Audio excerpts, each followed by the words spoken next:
Hello friends. Terrorism तो आपने सुना है, पर क्या आपने साइबर टेररिज्म भी सुना है?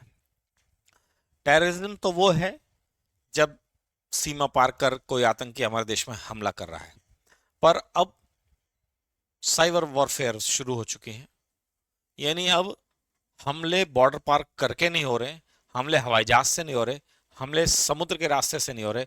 अब सीधा सीधा साइबर अटैक हो रहा है। साइबर अटैक यानी इलेक्ट्रॉनिक मोड के जरिए देश को नुकसान पहुंचाने की कोशिश की जा रही है। देश की इंटीग्रिटी को उससे खतरा है, देश की सॉवरेनिटी को भी उससे खतरा है। अब आप देख रहे हैं कि जैसे ईरान और अमेरिका का युद्ध चल रहा है इसराइल के जरिए, तो इसमें इसराइल और जो अमेरिका है, इन्होंने उसके अगेंस्ट में साइबर वॉर भी उन्होंने जारी रखा है।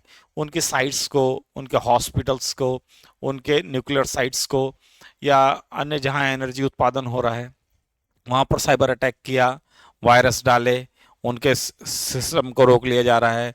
उनके सारे जो इलेक्ट्रॉनिक मोड है उसको हैम्पर कर दिया जा रहा है। आपको याद होगा उनके पेजर्स में ब्लास्ट किए जा रहे थे। तो ऐसी स्थितियां साइबर वॉर से रिलेटेड है। और इसी प्रकार से अगर साइबर टेररिज्म यानी लोगों के मन में दहशत पैदा की जाती है, या कोई उपद्रव किया जाता है या होने की आशंका होती है, तो उसे साइबर टेररिज्म का नाम दिया जाता है। तो हमारे देश में आईटी एक्ट के तहत साइबर टेररिज्म को रोकने के लिए कुछ उपबंध किए गए हैं। वो आज यहाँ पर देखें क्या क्या है। कहता है कि सेक्शन 66 है, सीधी सीधी साइबर टेररिज्म की बात बोलता है। वो कहता है उम्र कैद तक की सजा हो सकती है। देखिए कैसे हो सकती है। कहता है यदि कोई व्यक्ति पर्सन कमिट साइबर टेररिज्म, यानी साइबर टेररिज्म की उसकी डेफिनेशन दी है। कहता है कि विद इंटेंट टू, ऐसी इंटेंशन के साथ, देश की यूनिटी को, इंटीग्रिटी को, सिक्योरिटी को, सॉवर्निटी को खतरा पैदा करता है और लोगों के मन में भय पैदा करता है। किससे? कंप्यूटर रिसोर्सेज से। कैसे? ऑथराइज यूजर को एक्सेस से डिनाई करता है, यानी किसी को एक्सेस नहीं करने देता है, या सिक्योर सिस्टम में पेनिट्रेट करता है यानी सेंध लगाता है, या वो या वायरस भेजता है यानी कॉन्टामिनेंट भेजता है, और इससे किसी की डेथ होती है, इंजरी होती है, डैमेज होता है, चाहे प्रॉपर्टी का, व्यक्ति का, या एसेंशियल सर्विसेज अफेक्ट होती है, या क्रिटिकल इंफॉर्मेशन इंफ्रास्ट्रक्चर ध्वस्त होता है। आप देखें इससे, और ऐसे इंफ्रास्ट्रक्चर जिससे देश की सिक्योरिटी, इकोनॉमिक और हेल्थ और सेफ्टी पर असर पड़ता है, तो उसे साइबर टेररिज्म माना जाता है। यानी आसान शब्दों में हम कहें तो कोई व्यक्ति ऐसी इंटेंशन के साथ हमारे सिक्योर सिस्टम को हैक करता है और दूसरे को एक्सेस देने से रोकता है, या हमारे सिक्योर सिस्टम में सेंध मारता है, या वायरस भेजता है। और ऐसा होने से हो सकता है किसी की डेथ हो जाए, इंजरी हो जाए, या हो सकता है किसी प्रॉपर्टी में कुछ दिक्कत आ जाए, या एसेंशियल सर्विसेज में कोई दिक्कत आ जाए, या हमारा कोई ऐसा क्रिटिकल इंफॉर्मेशन इंफ्रास्ट्रक्चर है जिससे देश को खतरा पहुंच सकता है, सिक्योरिटी को, इकोनॉमिक को, हेल्थ को, सेफ्टी को।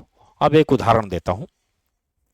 मान लीजिए हमारे न्यूक्लियर साइट है, न्यूक्लियर साइट को किसी ने हैक किया, और जो हमारे साइंटिस्ट को उससे एक्सेस से डिनाई कर दिया, यानी वो एक्सेस नहीं कर पा रहे हैं, उसमें कुछ ऐसा मॉल फंक्शनिंग आ गई, या उसमें कोई वायरस डाल दिया, तो हमारे यहाँ एनर्जी का उत्पादन बंद हो जाएगा। देश की सिक्योरिटी पर खतरा है ये।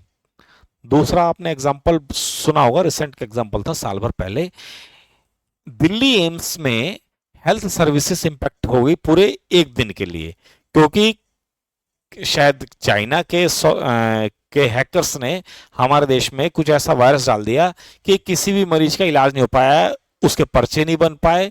मतलब हाथ से काम किए गए पर उसमें भी रुकावट आने लगी, ना तो रिपोर्ट बन पाई, ना उसके पर्चे बन पाए, ना उसका ट्रीटमेंट हो पाया। तो इससे उन मरीजों की जान को खतरा भी उत्पन्न हुआ, और एक एक या दो जो ऐसे पेशेंट थे जो क्रिटिकल थे, उनकी लाइफ को, सॉरी, उनके लिए ये स्थिति अच्छी साबित नहीं हुई। तो कहता है कि या ये सिचुएशन, या intentional unauthorised access data which are restricted government information, security related जो है डाटाबेस है।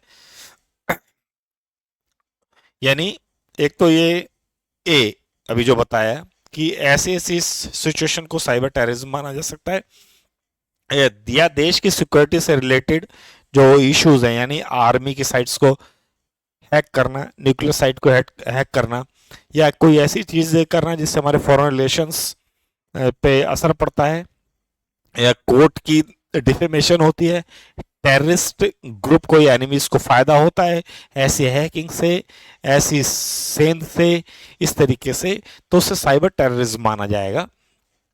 तो इसकी सजा उम्र कैद तक हो सकती है, 66F में ऐसा दिया हुआ है। तो उम्मीद है आपको समझ आया होगा कि साइबर टेररिज्म क्या है। आपके एग्जाम में हो सकता है सीधा सीधा साइबर टेररिज्म ना पूछ के 66F पूछा जाए। तो मेंस की एग्जाम में ये आपका सवाल एक्सपेक्टेड है, आ सकता है, इसलिए इसको फोकस करें।